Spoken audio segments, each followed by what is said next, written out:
A reading from the book of Hebrews. Brothers and sisters, when Christ came as high priest of the good things that have come to be, passing through the greater and more perfect tabernacle, not made by hands, that is, not belonging to this creation, he entered once for all into the sanctuary, not with the blood of goats and calves, but with his own blood, thus obtaining eternal redemption.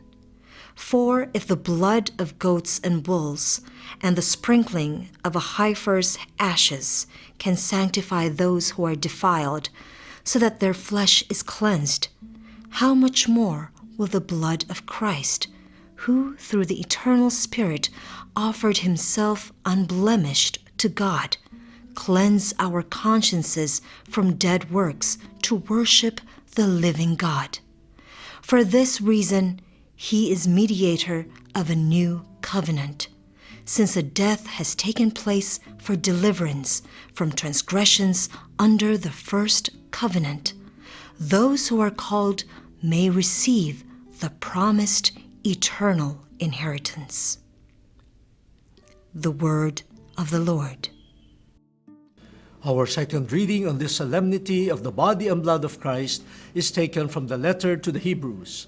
We have been reflecting on the Eucharist as covenant and presence. In the first reading, we have the covenant in Sinai, where God and God's people shared one life, first on the level of the Word of God, the commandments of God, proclaimed by Moses and received with commitment by the people.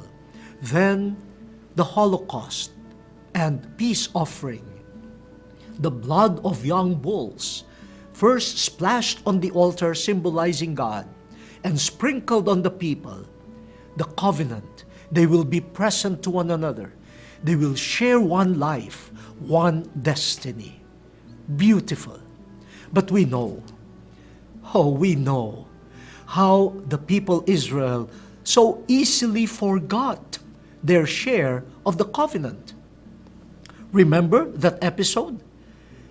Immediately after, all of these forging of covenant, Israel embarked on a series of forgetfulness, transgressions against the covenant, infidelity to God.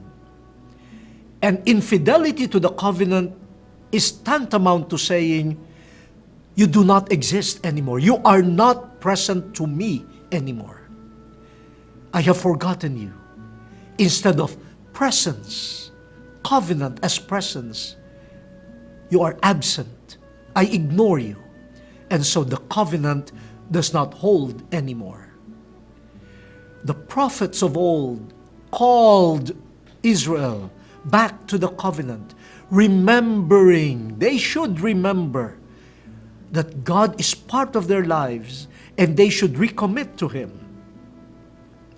But in the second reading, we come to a new covenant, and it is centered on Jesus, the mediator of the new covenant.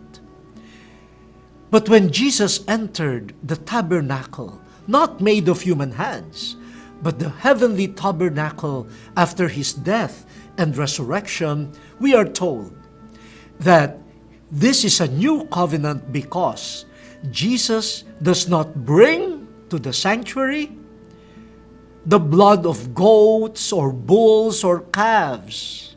No. In the first reading, we see the blood of young bulls being at the center of the ritual covenant. But this time, it is not the blood of animals that constituted an external covenant.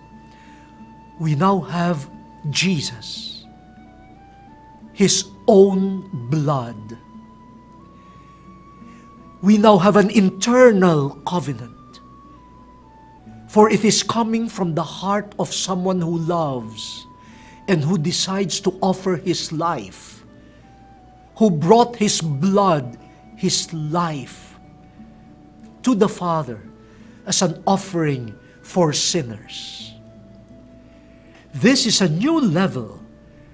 This is a covenant beyond ritual. It involves the very person and life of Jesus. And so, according to the letter to the Hebrews, this internal, new, and more perfect covenant has brought redemption to us and the cleansing of our consciences, so that now, in Jesus, we can have an eternal covenant with God. And in Jesus, humanity is always present to God, and God is always present to us in the person of Jesus, in His body, in His blood. This is what we celebrate in the Eucharist.